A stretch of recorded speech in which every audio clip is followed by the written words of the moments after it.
Una mirada a la historia mundial. Por John Roberts.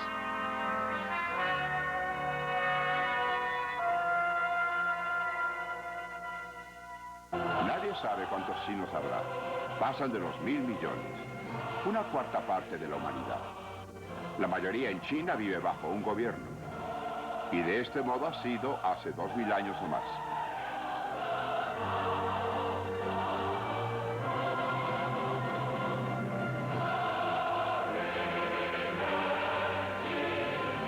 Por siglos, China se consideró a sí misma como el reino central, el centro del mundo. Algunos chinos siguen creyéndolo. Sin embargo, existen puntos de referencia. ¿Por qué la sitúan en el oriente? ¿Cómo es eso?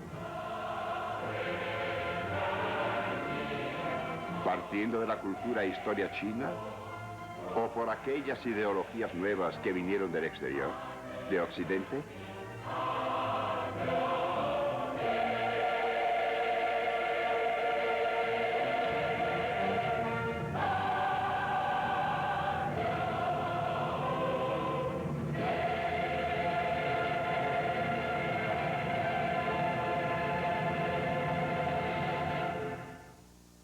Por casi 2.000 años, protegido por montañas, desiertos, bosques lluviosos y su gran muralla, ha existido el Imperio Chino. Su dominio y prestigio se ha extendido más allá de sus fronteras. Y atrás de su muralla existe también una gran civilización que durante siglos no encontró rival a su alcance y era muy superior a Europa en sus logros.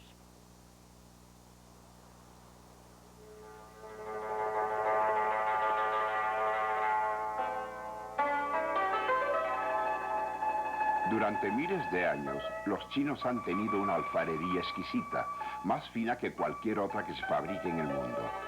Esto nos habla sobre los logros estéticos de una gran civilización, misma que también siglos atrás produjo una agricultura sofisticada, tecnología avanzada, un orden social y sistemas políticos cuando aún Occidente se encontraba en la barbarie.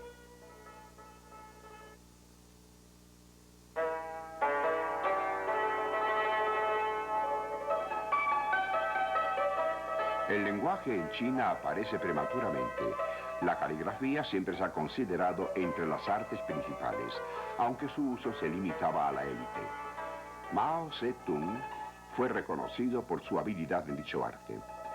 Fue reproducido ampliamente durante su dominio y esto aumentó su prestigio.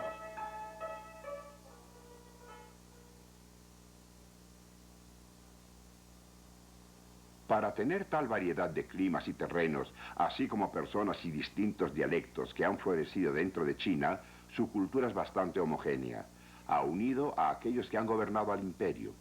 Sus monumentos conmemoran a esos gobernantes, una jerarquía presidida siempre por el emperador. Todos comparten el lenguaje escrito y la cultura literaria que representa. La clave del gobierno chino fue una estupenda burocracia de eruditos reclutados de las mejores familias de terratenientes, los gentiles. Todos compartían las mismas tradiciones y posturas, creando una curiosa amalgama de preceptos e ideas llamadas comúnmente confucianismo.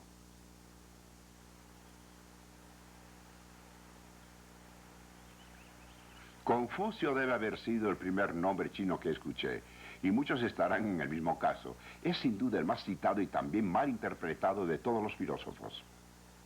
Está sepultado aquí, en este parque, venerado hace siglos por los chinos y rodeado por las tumbas de no menos de 70 generaciones de su descendencia directa. Aspecto que es un comentario sobre la continuidad de la historia china y el sitio que ocupa Confucio. Confucio es un nombre latino creado por los jesuitas en el siglo XVII, un sabio de nombre Kun Chiu que vivió en el siglo XVI a.C. Su autoridad se aplica a una doctrina que abarca mucho más de sus escritos y enseñanza que no se encuentran en realidad en abundancia. Fue un hombre que buscó la estabilidad de la sociedad y quería lograrlo mejorando al hombre con la educación y enseñándole el respeto a la tradición, los rituales y realizando las labores cada estación. Un enfoque conservador. Las ideas de Confucio se convirtieron en símbolo de la opinión de la clase educada china. Los últimos 1000 años de su existencia, el imperio fue gobernado con un sistema de examen extraordinario, adoctrinado con los valores y hábitos mentales confucionistas. Esos valores consideraban que no podía encontrarse en el mundo entero algo superior a la civilización china. Debido a ello, y como el emperador poseía el poder celestial para gobernar virtuosamente, todos le debían lealtad. Sus súbditos tenían que obedecerlo y referirse a él, como obedecían y respetaban a sus jefes de familia. Esta no era una actitud que resultara fácil de comprender para los europeos, que después de que los galeones portugueses llegaron en 1514, vinieron a China en número creciente. Ninguno de ellos contemplaba el respeto.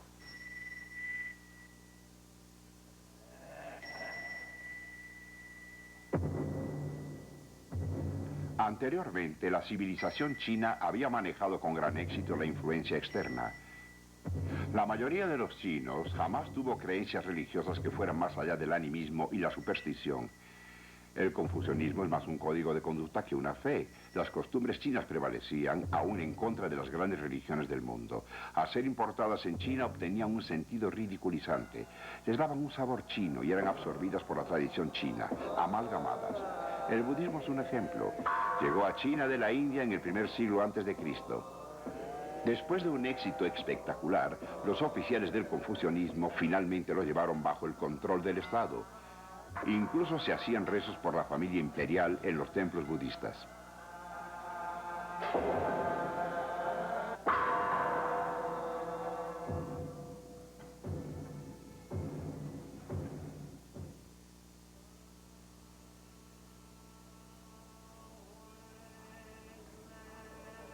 El Islam también fue asimilado casi con un éxito absoluto durante cerca de 1000 años.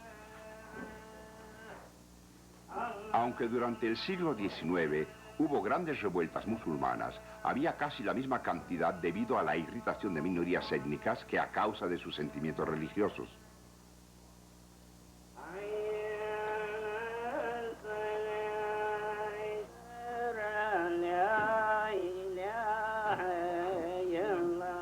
El Islam perdura aún en la China moderna, pero con una forma muy adaptada. Esta tableta es la reliquia más antigua de China. Data del oscurantismo en Europa, cuando una secta herética llamada nestorianos envió misioneros desde su base en Persia. Pero el cristianismo nestoriano desapareció con el tiempo. Los siguientes cristianos que llegaron a China fueron romanos. Llegaron aquí en la Edad Media. Tampoco ellos lograron mucho.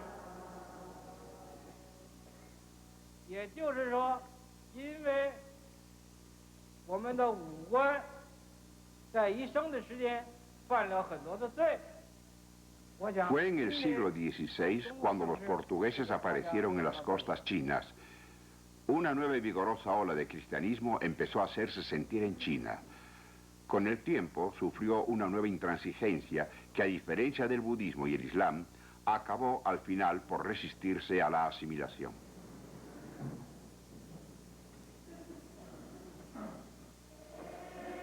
Pero eso sucedió después de cuando el catolicismo apareció por primera vez en China en la región sur, entrando por el río Perla, donde los portugueses se establecieron en Macao.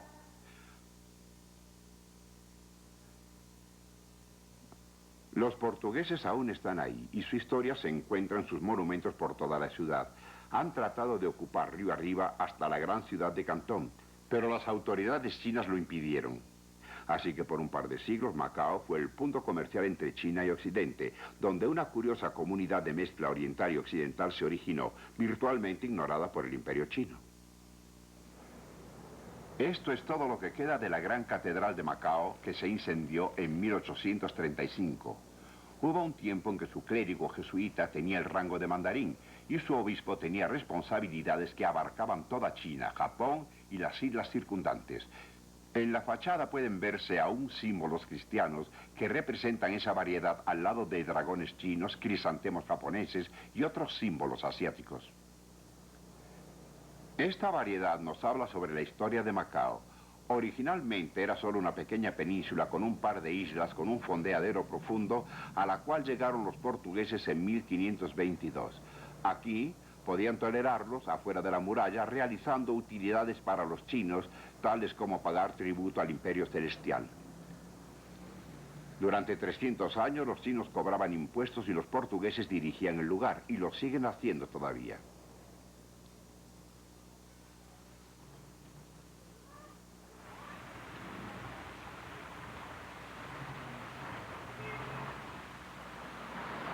El estilo colonial ha dejado su huella por toda la ciudad. Hospitales, escuelas, edificios gubernamentales, todos muestran motivos arquitectónicos de origen europeo. De los bárbaros peludos, como les llamaban los chinos, que arribaban de todo el mundo. Aquí el cristianismo penetró a China tomando la forma de la misión hasta Pekín. Pero esto también pudo haber hecho pensar a los chinos que el cristianismo también podía ser absorbido porque los misioneros jesuitas empezaron a moderar su celo contrarreformista usando el oportunismo y el compromiso. Viéndolo claramente, deseaban trabajar de arriba hacia abajo, influyendo y de ser posible convirtiendo a los gobernantes de China, pero tenían enemigos en Roma, personas que pensaban que habían llegado muy lejos. En 1715 hubo una bula papal que prohibía a los cristianos tomar parte en ritos confucionistas que los jesuitas habían pasado por alto. Esto fue fatal para su trabajo. Destrozó las relaciones con las autoridades imperiales chinas y en unos años la propagación del cristianismo quedó prohibida en China. Y la bula tuvo otra consecuencia. Demostró que el cristianismo era intransigente e inflexible en un sentido en que otras religiones que habían llegado a China antes no lo habían sido. Así que la amenaza de los bárbaros peludos iba a ser muy diferente de aquella de bárbaros anteriores. La bula fue un portento de una confrontación de civilizaciones. A fines del siglo XVIII, esa confrontación se hizo más clara. Una misión británica fue enviada a China a negociar la apertura de un mayor comercio con el imperio. Fue un absoluto fracaso. Ningún lado parecía tener ningún conocimiento del modo en que la otra parte pensaba y tampoco en el significado del punto de vista del otro. Para los chinos, los productos llegados de afuera eran esencialmente tributos, tributos dedicados a un emperador que en teoría gobernaba a todo el mundo. Para los europeos y norteamericanos era solo un trato comercial, con el cual el gobierno debía tener la menor relación posible. Para principios del siglo XIX, ese comercio había crecido notablemente. Su objetivo había cambiado hasta Cantón, donde ingleses, holandeses y comerciantes daneses tenían bodegas instaladas para las finas mercancías que vendían. Pagaban por ellas con plata, lo que los chinos realmente deseaban de Occidente. Y así China fue entrando al sistema de amplio comercio del primer mundo. La plata de las minas españolas del Nuevo Mundo fue a dar a Oriente para pagar por las exportaciones de China hacia Europa. Incidentalmente, la moneda mexicana resultó el tipo de circulante que se usaba en China. Durante más de un siglo, Cantón fue el único puerto con Macao donde se aceptaban los comerciantes europeos. En 1840 fue el escenario de uno de los más increíbles episodios en la historia del imperialismo occidental. Se conoce como la Primera Guerra del Opio. Esencialmente sucedió que el gobierno británico usó la Fuerza Armada para obligar al gobierno chino a realizar concesiones comerciales. La lucha empezó porque los chinos trataban de mantener fuera el opio que la Compañía Británica de India Oriental importaba. Atrás de eso había un interés económico muy grande. La Compañía India de Oriente compró en especial té de China. Por desgracia, los chinos no querían ningún producto británico que les ofrecían a cambio. Lo único que compraban era el opio, por el cual había gran demanda. Y como el opio fuera muy barato y fácil de obtener en la India y con gran rendimiento, la compañía lo importaba junto con otra gran cantidad de un número cada vez mayor de contrabandistas. El gobierno chino quiso acabar con el trato, no solo por lo terrible de la adicción de sus propios chinos, sino porque también representaba un problema económico. Para 1830, tanto opio estaba entrando en China que la salida de plata del país empezaba a ser grave. En realidad, muchos europeos y norteamericanos estaban en desacuerdo con el comercio de opio y en que éste se vendiera forzosamente en China, al igual que los oficiales chinos que destruían el producto. Pero la Primera Guerra del Opio y aquellas que siguieron tuvo bastante apoyo en general.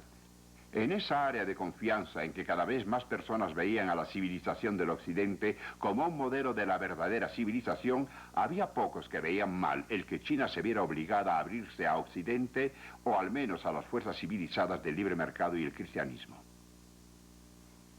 La guerra del opio inició un siglo muy malo para los chinos. Y le sigue un tratado que fue el primero de muchos que los chinos consideraban como desiguales que les eran impuestos por los poderes occidentales. La importación de opio se autorizó. 4 puertos chinos se abrieron al mercado occidental. Los europeos y americanos podían vivir fuera de la ley china y bajo su propia jurisdicción. Podían tener propiedades y ser gobernados por sus consulados. Se les permitía predicar el cristianismo y convertir fieles. Estos privilegios permanecerían durante un siglo. Y por el resto del siglo XIX acabarían por ganar terreno al gobierno imperial en el control y autoridad sobre sus propios súbditos en su propio territorio. Lo que es más, el estilo occidental y su ejemplo empezaban a correr las tradiciones y costumbres chinas. 2 civilizaciones competían sobre tierra china frente a frente como nunca antes. Una vez que entraron en China, los europeos también se adueñaron de su territorio. Los primeros fueron los británicos, que tomaron la isla de Hong Kong en 1841. Para fines de siglo, China había perdido grandes territorios a manos extranjeras y antiguas dependencias como Corea e Indochina. Para entonces, había 50 puertos comerciales. Los pactos desiguales garantizaban la situación casi colonial que prevalecía y alimentaban un profundo resentimiento chino.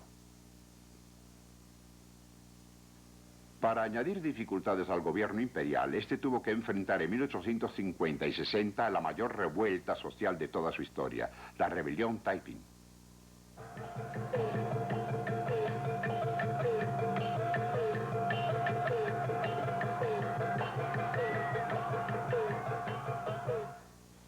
Empezó con un levantamiento de campesinos en el sur y acabó quitándole al gobierno de Pekín la mitad del territorio de este vasto país. Por 10 años, aquí en Nankín, los rebeldes establecieron su capital. Esta es la parte del palacio donde vivía su líder con un estilo imperial gobernando sobre su llamado reino de paz celestial. El impacto de la rebelión fue colosal. Murieron más personas que las que perdió el mundo entero en la Primera Guerra Mundial. Muchos fueron asesinados, como las 10.000 personas masacradas aquí cuando los ejércitos imperiales recapturaron en 1864, pero hubo otros que perecieron como resultado de enfermedades e inanición. Tal vez esto no sea sorprendente. La rebelión Taiping es desde un punto de vista solo un mayor y más exitoso levantamiento de campesinos contra los opresores, terratenientes e impuestos.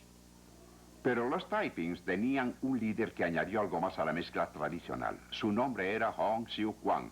Era un hombre con cierta educación que había presentado sin aprobar los exámenes para ingresar al servicio imperial civil. También adaptó algunas ideas occidentales, probablemente las obtuvo de comerciantes de Cantón. Esas ideas dejarían su huella en el movimiento Taiping. Por ejemplo, Hong proclamó la igualdad entre el hombre y la mujer, una idea inusitada en la antigua China. Prohibió la práctica del moldeo de pies que marcaba a la mujer con un estatus servil. Y abolió la usanza de la cola de caballo, una costumbre humillante que los emperadores manchú habían impuesto a sus súbditos chinos. Adoptó un calendario occidental, defendió el comunismo en la propiedad e inventó toda una nueva religión personal que resultó una mezcla de lo antiguo y el cristianismo. Decía que era el hermano menor de Cristo. Bueno, no llegó muy lejos. Aún así, los 10 años de rebelión Taiping desunieron a China y dañaron al gobierno imperial hasta sus cimientos. Uno puede entender por qué los comunistas chinos modernos pueden verla con cierta aprobación. Lo que es claro es que la rebelión Taiping impuso una situación desfavorable al gobierno chino. Y en un momento en que enfrentaba a los depredadores occidentales que empezaban a reunirse, los británicos, los franceses y los rusos. El triunfo de Occidente.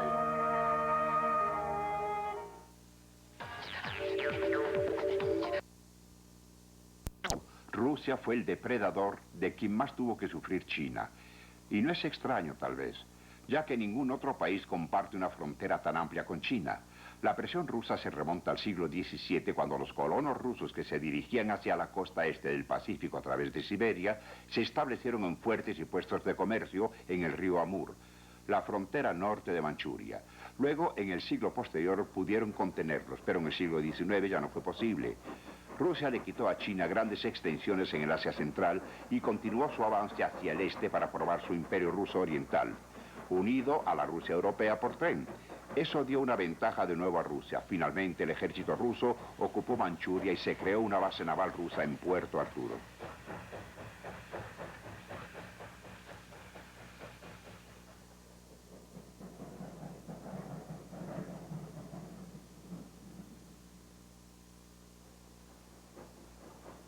Varias potencias se peleaban por obtener concesiones ferroviarias en China, pero los rusos construyeron el Transiberiano y el ferrocarril el norte de China, atravesando Manchuria hasta Vladivostok, su fortaleza del Pacífico.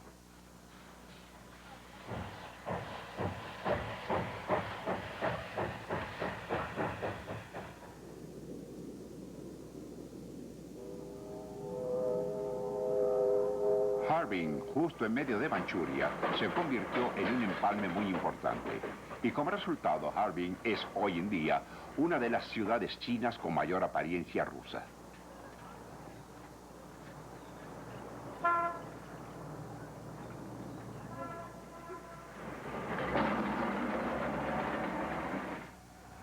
Aquí, como en otras partes del territorio asiático, eran los súbditos de los zares los principales portadores de las costumbres occidentales y su civilización. Como los norteamericanos, ellos llevaban sus costumbres a todas partes desde sus lejanas tierras a través de establecimientos y comercio, pero ellos se dirigían al oriente y no a occidente.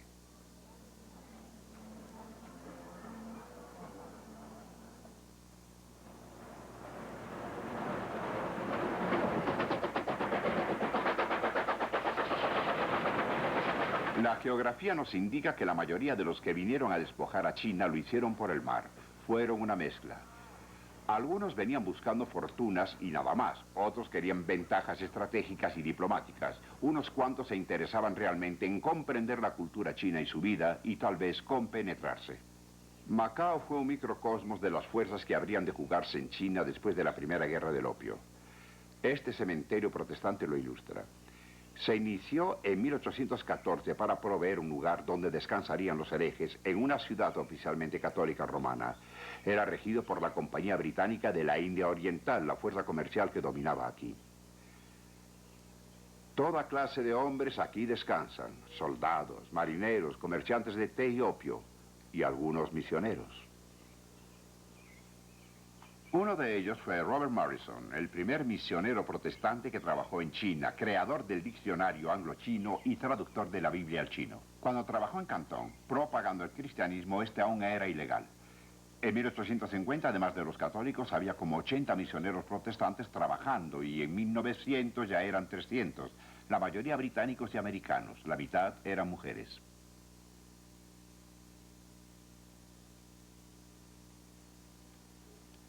Esos misioneros del siglo XIX contribuyeron más para trastornar la tradición china que ningún otro de sus predecesores. La presencia de tantas mujeres misioneras representaba un enfrentamiento a la tradición china sobre la relación entre los sexos. Pronto, los misioneros protestantes realizaban campañas para abolir el moldeo de pies en las niñas. Otros, que se interesaban en medicina y educación tanto como evangelización, inyectaron mayor cantidad de cultura occidental a China que ningún otro. Y eso fue también más fácil en el siglo XIX debido a las comunicaciones, y también fue más sencillo para ellos traer a sus familias. Los chinos cambiaron a través de los misioneros en muchos sentidos. Revolucionarios o radicales del siglo XX debieron obtener sus primeras ideas sobre modernización de alguna escuela misionera o colegio. Muchos conversos se decidieron debido a encontrar una superioridad en sabiduría y poder en los misioneros. No es raro que fueran odiados por los chinos conservadores. Mientras el siglo XIX transcurría, los conservadores chinos lograban crear una hostilidad popular hacia el cristianismo. En 900, los oficiales imperiales iniciaron un levantamiento contra su mal gobierno hacia un odio por los extranjeros. 220 miembros de familias misioneras fueron asesinados. Esto fue lo que se llamó el movimiento Boxer. Sus miembros practicaban las artes marciales tradicionales. Únicamente provocaron una intervención armada y una humillación para la dinastía. Las tropas extranjeras ocuparon Pekín, fortaleciendo el poderío extranjero sobre sus concesiones y puertos, y apretando aún más el dominio sobre el gobierno chino. Una indemnización general se imponía. Hubo incluso la idea de una repartición del imperio entre Rusia, Alemania, Francia y la Gran Bretaña.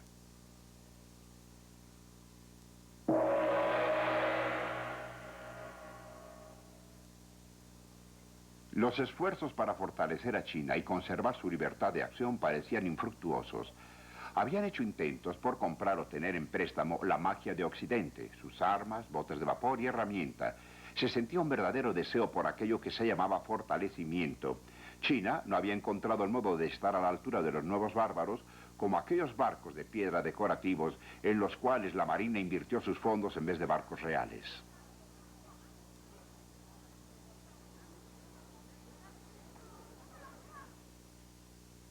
A fines del siglo XIX, el verdadero poder había estado por décadas en manos de la emperatriz Dowager, una antigua concubina imperial.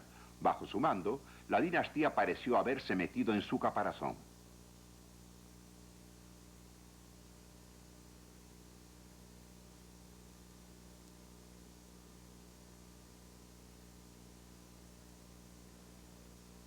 Fue aquí, en este trono, donde el pequeño emperador se sentaba mientras daba sus audiencias. Más allá, sobre los tapetes, frente a él estarían los embajadores o tal vez sus ministros. Atrás del trono había una pantalla, y a través de ella las personas en audiencia podían ver a otra figura. Débilmente se veía la figura de la vieja emperatriz Dowager, y la escuchaba, siseando y susurrando su consejo al pequeño acerca de lo que debía hacer y decir. Todo era muy sospechoso e introvertido, casi defensivo. De algún modo, lo que pasaba a la dinastía le pasaba a China también. Realmente no es justo culpar de todo a la emperatriz.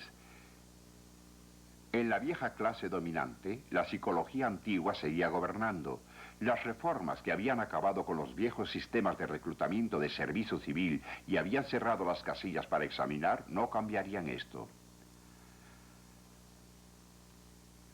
Aunque la vieja Dowager moriría, la vieja China seguiría viviendo. Incapaz de cumplir con las exigencias de la era moderna, sin la preparación para enfrentar el reto de Occidente, administrativa, militar, técnicamente, pero sobre todo cultural y psicológicamente.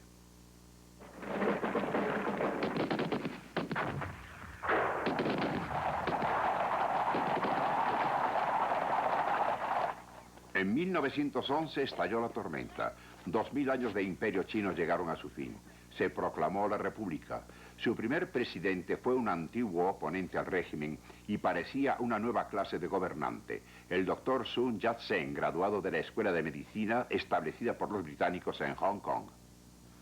Este es el edificio en Nankín donde el primer día de 1912 el primer gobierno republicano de China entró en acción por su cuenta. Unas semanas después, el emperador de 6 años abdicó. Eso parecía el fin de una revolución que se inició en 1911. Pero ¿qué fue lo que realmente cambió? Desde luego no mucho en la vida diaria del pueblo chino. Las mismas clases gobernantes seguían al frente, mismas que llegarían a ser los soldados, comerciantes e industriales del futuro. Había mucha gente que no quería abandonar las tradiciones chinas. La solidez y estructura de la familia en sí permaneció intacta. La integración tradicional de la sociedad china. La posición del campesino a la base de la pirámide económica seguía igual. Así, por mucho tiempo, China seguiría teniendo que luchar con su pasado. 1911 no fue tan importante en cuanto a la revolución, sino a la apertura de una nueva era de incertidumbre. Una era de debates acerca de la forma de la modernización sobre la paz, modelos a seguir y quién debía llevarlo a cabo.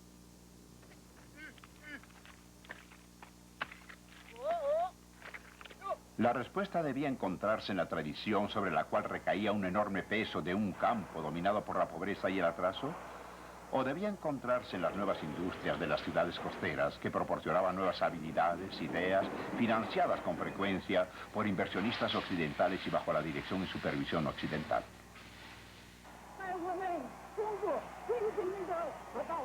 Por mucho tiempo los chinos enfrentaron diferentes problemas. El escenario de su vida diaria era la violencia. Durante casi 20 años China acabó por disolverse en la anarquía.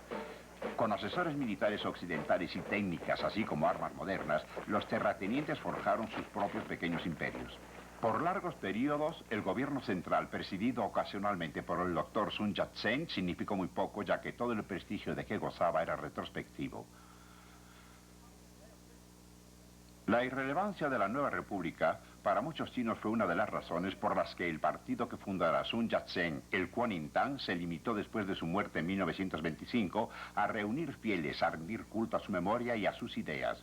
En particular el nacionalismo al estilo occidental, que él propuso como protección contra la explotación occidental.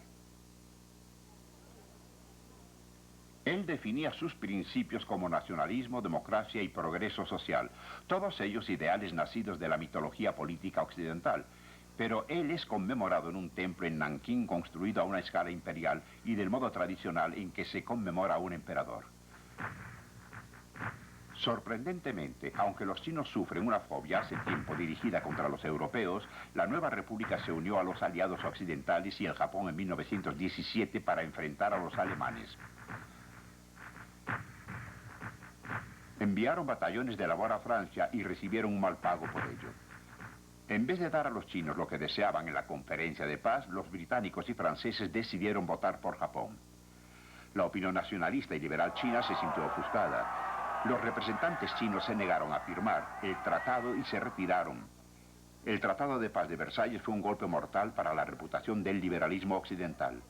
Parecía que los principios contenidos en los 14 puntos de Wilson, que contemplaban una posguerra de democracia y estados libres y cooperativos, habían sido puestos en la balanza y contemplados por algunos, entre ellos intelectuales chinos, que ya habían decidido inclinarse por una nueva ideología para su país, el marxismo. Y eso también era de creación occidental, pero en ese momento era la semilla de un nuevo estado revolucionario, la Rusia soviética, y Rusia había roto con las viejas naciones históricas occidentales. Así que era imposible para un Asia aún luchando con el colonialismo el no ver al marxismo y comunismo en sus formas bolcheviques como auténticos antioccidentales y antiimperialistas. Naturalmente los rusos tomaron ventaja de esa situación. El Comintern enseguida empezó a actuar en China. En 1920 el primer agente del Comintern llegó aquí.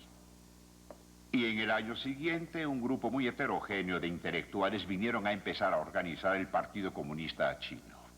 Su primer congreso se llevó a cabo aquí, en la concesión francesa de Shanghái, en esta habitación.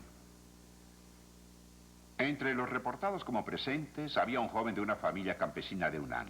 En ese tiempo no parece haber dejado una huella individual en los orígenes del partido y tal vez desde entonces tenía una visión del futuro ligeramente diferente a la de sus colegas. Sin embargo, él iba a ser el hombre que logró formar la primera fuerza política en China. Su nombre era Mao Zedong. Por otros medios, también las influencias occidentales empezaron a penetrar las élites chinas más profundamente en los 20. Los estudiantes salían a estudiar en mayor cantidad, algunos a Rusia, pero muchos otros a Europa y a los Estados Unidos, al occidente liberal y capitalista. Un futuro líder de la China comunista estudió en París y, como muchos otros, se identificó a sí mismo con la izquierda. Su nombre era Zhou Enlai. Como editor de un diario estudiantil, tomaba sus frases célebres tan felizmente de Abraham Lincoln como de Carlos Marx.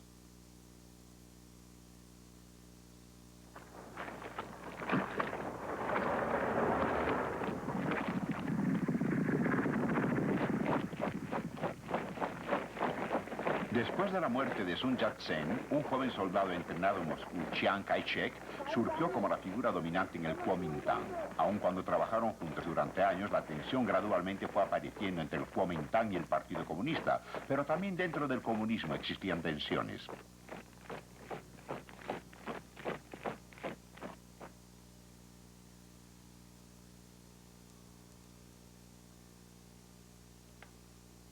Este, que fuera un templo confucionista de Cantón, fue uno de los primeros lugares donde Mao se dio a conocer claramente como líder dentro del movimiento comunista chino. Impartió cursos por un tiempo para trabajadores del campo en teoría marxista y guerra de guerrillas.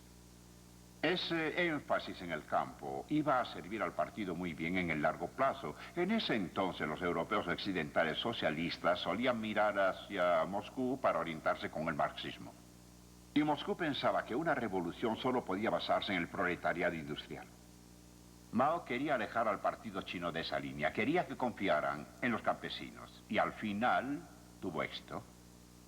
Tenía sentido, era lógico considerando las condiciones de China, la masa pobreza rural que proveía el gran potencial revolucionario en el campo, y también tenía sentido con respecto a la tradición. La tradición de igualdad de las revueltas utópicas rurales como las de Taiping, que trataron de ofrecer nuevas fuerzas morales y cambiar las voluntades de los hombres y no solo esperar a las fuerzas cegadoras de la historia, como lo predicaban los teóricos moscovitas. Así empezó el entrenamiento de las masas rurales de China en técnicas que habrían de triunfar, donde las estrategias de los libros de texto soviéticos sobre la colaboración con el Kuomintang nacionalista y basarse en el proletariado industrial había fallado. A fines de los 20, las relaciones soviéticas-Kuomintang se deterioraron hasta el conflicto abierto. En algunas ciudades, la lucha abierta condujo a derrotas comunistas. El Kuomintang parecía quedar arriba entre la confusión del momento. Su ejército parecía mejor preparado y armado. Tenía más armas pesadas a su disposición.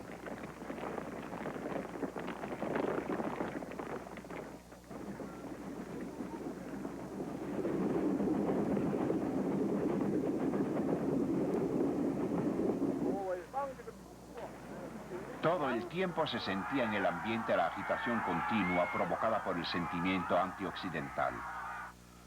Los poderes occidentales iban de hecho perdiendo terreno en China desde principios de los 20, pero su presencia era aún muy clara.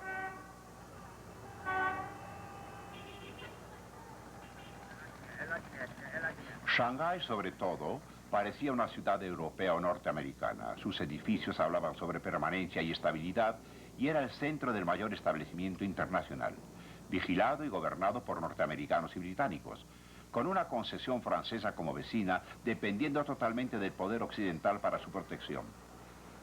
La forma y apariencia de Shanghái fue determinada por europeos y norteamericanos, y hasta una medida sorprendente aún es así.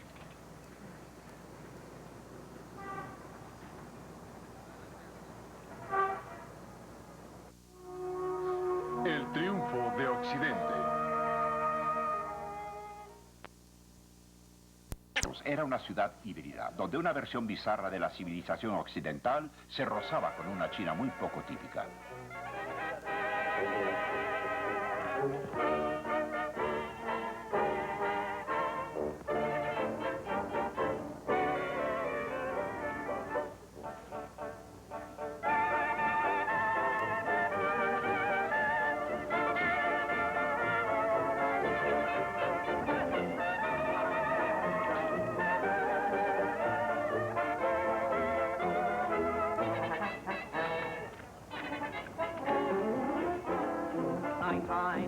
In dear old Shanghai, then I'm dancing, sweetheart, with you. And it's try in dear old Shanghai, in my arms, dear, away from home, dear, we'll let the rest of the world go by. We'll make love, my time is old Shanghai.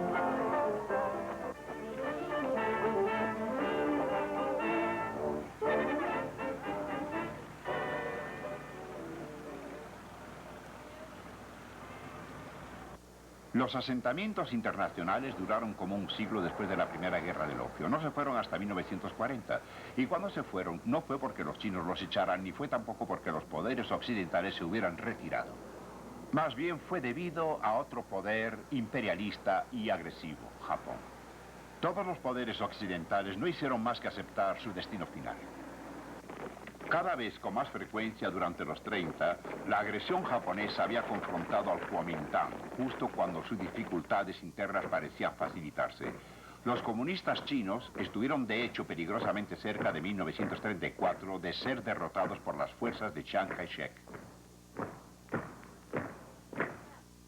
中间的这块地方是陕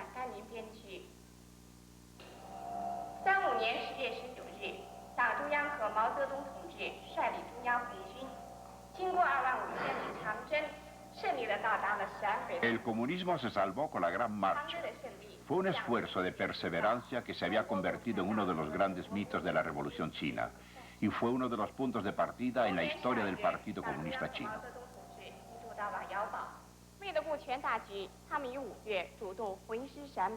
Lo que hizo fue transferir la fuerza central comunista hacia el norte desde su base inicial en el sur. Muchos se internaron a través de los 3.000 kilómetros que tiene China hasta Shenxi. No más de 30.000 sobrevivieron, pero ellos cambiaron la historia de China. La capital de la China comunista se cambió a Yang'an. Yang'an era el sitio donde finalmente hizo su aparición el hombre bajo el cual la República del Pueblo emergió, Mao Zedong. Hasta 1935 su posición en el partido había sido débil. Después de la Gran Marcha, sus oponentes desaparecieron. Sus errores de táctica y estrategia, como se aclaró después, casi le cuestan la vida al partido. Y tal vez así fue. Ciertamente en Yang'an, Mao dominó la escena. Y fue ahí también donde él cristalizó las bases teóricas de su trabajo. Estratégicamente era un buen lugar para reunir fuerzas para la lucha que venía, y la voz de Moscú apenas se podía escuchar ahí. Mao tenía la oportunidad de interpretar el marxismo, de dar cuenta de su experiencia con el apoyo campesino y disciplinar al partido y ejército a la idea de que tenían que ser uno con las personas. Las masas que él creía eran la clave del futuro. Con ellos, China construiría un sistema revolucionario, independiente del patrocinio y apoyo externo, al servicio solo del interés chino.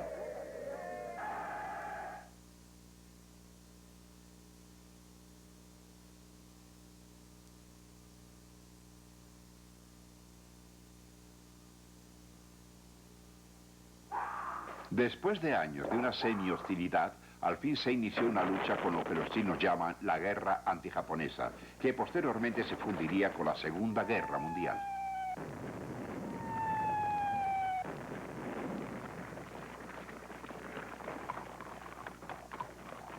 Desde 1895, cuando causaron una humillante derrota a China, la amenaza militar más continua y directa hacia ella no provenía de los poderes occidentales, sino del Japón.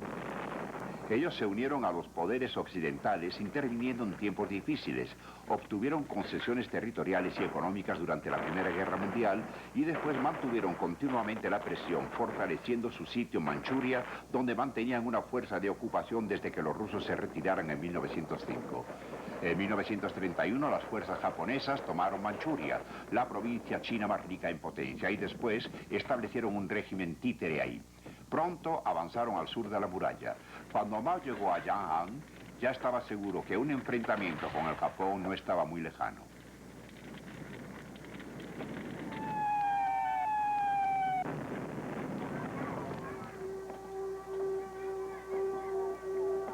Un frente unido anti-Japón era el paso más obvio. En 1937 los comunistas y el Kuomintang resolvieron sus diferencias con un acuerdo formal. El régimen de Yang'an fue reconocido por los nacionalistas y lo subsidiaron. Pero los japoneses seguían avanzando. Derrotaron a las fuerzas del Kuomintang de las ciudades costeras. Fue una guerra que dividió a China de nuevo.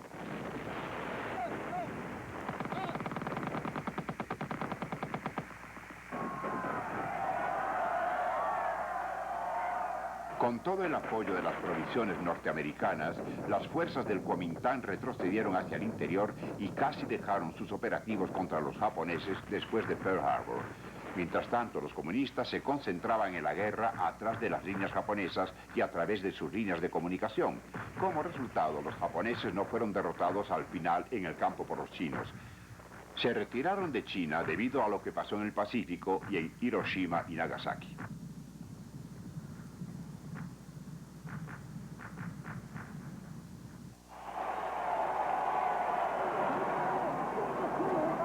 Para el mundo exterior, sin embargo, pareció como si Chiang Kai-shek hubiera ganado.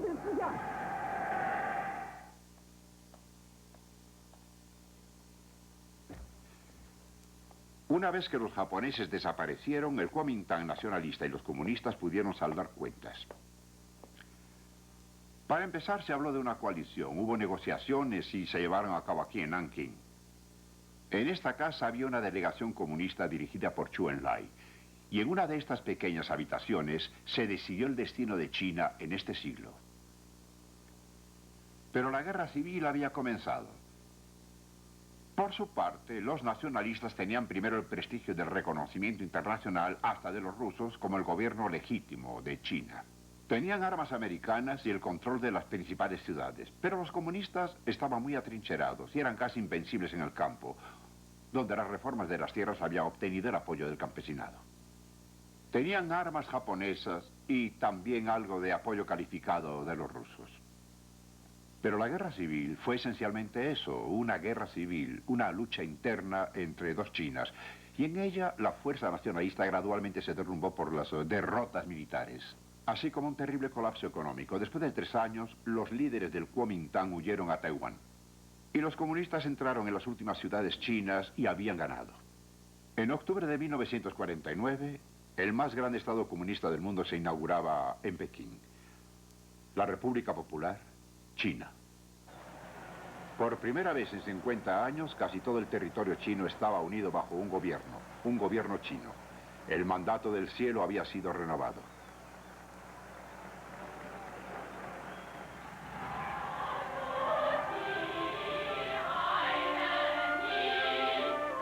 La Revolución China es un hecho histórico colosal.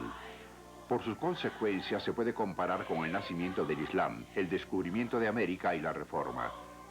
Pero ¿a dónde irá China después? Irónicamente, desde cierto punto de vista, su rendición a la civilización occidental jamás había sido más completa ni anti-China.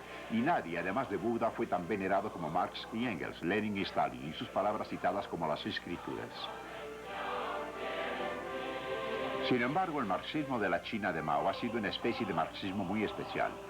Y los siguientes 30 años sirvieron para demostrar que la antigua China aún estaba viva y vigorosa. Al igual que cualquier otro gran país, China no puede desprenderse de su historia.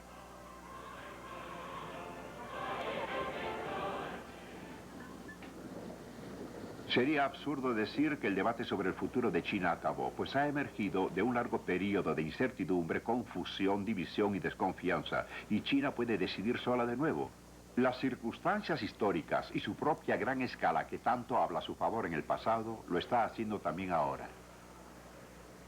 Esto hace difícil predecir cuál será la respuesta final hacia Occidente de una China resurgiente y segura, y créanme que hay sorpresas en puerta. Este puente que atraviesa el Yangtze es un gran logro tecnológico. Se sienten orgullosos al decir que en 1968 lo realizaron sin ayuda externa. Veo este puente no tanto como una equivalencia de la tecnología moderna occidental, sino como una señal, un signo psicológico, un símbolo de independencia. Una independencia del último país occidental que quiso dominar a China, Rusia. Ya que fue Rusia quien de pronto ostentosamente, a principios de los 60, retiró a sus técnicos y ayuda. Y descubrieron que los chinos salían adelante sin ellos después de todo. ¿Qué otra cosa occidental decidirán los chinos al final que no necesitan?